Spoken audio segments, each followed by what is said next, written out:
তো প্রিয় দর্শক বন্ধুরা, বড়দিনে আবাসে টাকা ঢুকতে পারে অ্যাকাউন্টে। কাউন্টডাউনের খসড়া গেল জেলায় জেলায়। অর্থাৎ খ্রিসমাসের মরশুমে শান্তা হতে পারে সরকার। রাজ্য প্রায় 11,32,000 গরিব পরিবার আবাস যোজনার প্রথম কিস্তি টাকা সেই সময় পেতে পারেন। এবার সেই পদক্ষেপে কাউন্টডাউন খসড়া তৈরি করে পাঠানো হলো জেলায় জেলায়। চলুন কোন ডেট থেকে কোন ডেট পর্যন্ত আপনাদের বাড়ি বাড়ি আবার কিন্তু সেই সার্ভে হতে পারে, সেটা কিন্তু একটা ডেট কিন্তু ফিক্স করা হয়েছে। তো সম্পূর্ণ ভিডিওর মাধ্যমে আপনাদের বিস্তারিত আলোচনা করব এবং অবশ্যই আপনারা জানতে পারবেন যে কবে থেকে টাকা দেওয়ার সিদ্ধান্ত নেওয়া হয়েছে রাজ্য সরকারের তরফ থেকে। আপনারা জানেন যে 20 ডিসেম্বর মধ্যে টাকা ছাড়া কথা, কিন্তু সেই 20 ডিসেম্বর মধ্যে টাকা কিন্তু আপনাদের অ্যাকাউন্টে নাও ক্রেডিট হতে পারে, সেটা ডেট কিন্তু চেঞ্জ করা হয়েছে। তো দেখুন, এখানে যেটা বলা হয়েছে যে লোকসভা ভোটের সময় অভিষেক বন্দ্যোপাধ্যায় ঘোষণা করেছিলেন যে এবছর 31শে ডিসেম্বর মধ্যে আবাস টাকা ঢুকে যাবে উপভোক্তাদের অ্যাকাউন্টে। অনেকে ধারণা ছিল এই ঘোষণা হয়তো জুমলা। আপনারা জানেন যে আগে কিন্তু ঘোষণা করেছিলেন যে কেন্দ্র সরকার যদি টাকা না দেয় তাহলে রাজ্য সরকার কিন্তু সমস্ত টাকা মিটিয়ে দেবে। রাজনীতিতে বা ভোটের প্রচারে যেমন হয় আর কি, কিন্তু সেই ধারণা ভেঙে গিয়ে বড়দিনে অর্থাৎ খ্রিসমাসের মধ্যে মরশুমে শান্তা হতে পারে সরকার। রাজ্য প্রায় 11,32,000 গরিব পরিবার আবাস যোজনার প্রথম কিস্তি টাকা সেই সময়ে পেতে পারেন। বুধবার সেই পদক্ষেপের জন্য কাউন্টডাউন খসড়া তৈরি করে পাঠানো হলো জেলায় জেলায়। তো আপনারা জানতেই পারছেন যে 11,32,000 যে সমস্ত পরিবারগুলো রয়েছেন আবাস যোজনা তালিকায় নাম রয়েছে, সে সমস্ত ব্যক্তিদের কিন্তু এই টাকা পাঠানোর জন্য একটা কাউন্টডাউন খসড়া কিন্তু তৈরি করলেন। তো চলুন আরও সম্পূর্ণ জানবো এই ভিডিওর মাধ্যমে।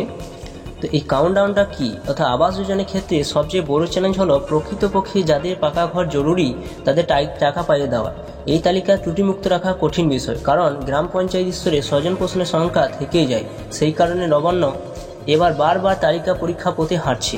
বুধবার সব জেলাকে নির্দেশ পাঠিয়ে বলা হয়েছে যে তালিকা তৈরি হয়েছে তা 18 নভেম্বর মধ্যে বাড়ি বাড়ি গিয়ে সমীক্ষা শেষ করতে হবে। যাদের নাম রয়েছে তারা সত্যিই কাঁচা বাড়িতে থাকে কিনা, ওদের সত্যি আবাসে টাকা প্রয়োজন কিনা, তা বাড়ি বাড়ি গিয়ে পরীক্ষা করতে হবে। নবান্ন থেকে স্পষ্ট কি জানিয়েছে যে মনে রাখতে হবে যে নবান্ন স্পষ্ট জানিয়ে দিয়েছে যে এতে ভুল হলে বা পরে এই তালিকার চ্যালেঞ্জ হলে ব্লক স্তরের অফিসারদের দায় কিন্তু নিতে হবে, যেখানে তখন একটা বড় কিন্তু ঘোষণা করে দেওয়া হয়েছে।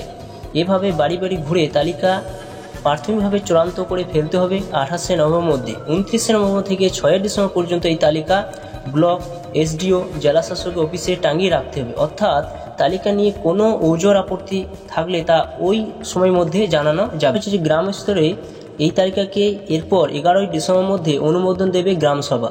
13ই ডিসেম্বর মধ্যে সেই তালিকাকে অনুমোদন দেবে ব্লক স্তরের কমিটি। 16ই ডিসেম্বর মধ্যে জেলা স্তরের কমিটিকে জেলায় সামগ্রিক তালিকায় অনুমোদন দিতে হবে। এটা কিন্তু ডেট একটা ফিক্স কিন্তু করে দেওয়া হয়েছে, কোন ডেটে কি হবে সমস্ত কিছু এখানে বলে দেওয়া হয়েছে। অর্থাৎ এখানে যে বলা হয়েছে তালিকা এবার চূড়ান্ত। সুতরাং 23শে ডিসেম্বর মধ্যে ফান্ড রিলিজ তথা উপভোক্তাদের অ্যাকাউন্টে প্রথম কিস্তি টাকা পৌঁছে দেওয়ার জন্য ব্যবস্থা রেডি করে ফেলতে হবে। তো দেখতে পাচ্ছেন এখানে ডেট কিন্তু ফিক্স করে দেওয়া হয়েছে যে 23শে ডিসেম্বর মধ্যে কিন্তু একটা ফান্ড রিলিজ কিন্তু করা হবে।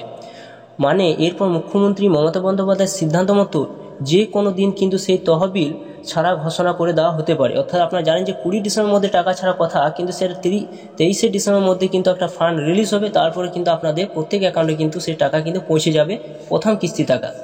এছাড়া দেখুন যেটা বলা হয়েছে প্রশাসনিক কর্তাদের মধ্যে রাজ্য স্তরে উপভোক্তাদের সরাসরি টাকা পাইয়ে দেওয়ার জন্য এত বড় পরিকল্পনা এর আগে হয়নি।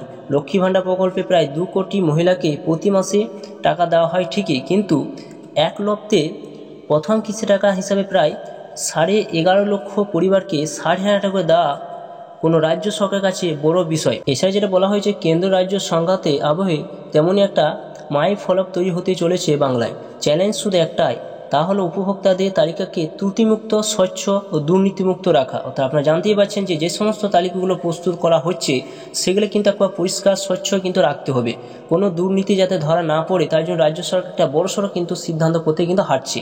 তো এবার কিন্তু আপনাদের লিস্টে নাম থাকবে কিনা সেটা অবশ্যই কিন্তু আপনারা ওই ডেটের মধ্যে জানতে পারবেন। আপনার ব্লকে বা পঞ্চায়েত কিন্তু সেই লিস্ট কিন্তু টাঙিয়ে দেওয়া হবে। অবশ্যই বন্ধুরা ভিডিও সম্পূর্ণ দেখলেন, এবং ভিডিও যদি ভালো অবশ্যই লাইক করুন, চ্যানেল অবশ্যই সাবস্ক্রাইব করে রাখুন, পাশে থাকা বেল আইকনটি অবশ্যই আপনারা প্রেস করে রাখবেন।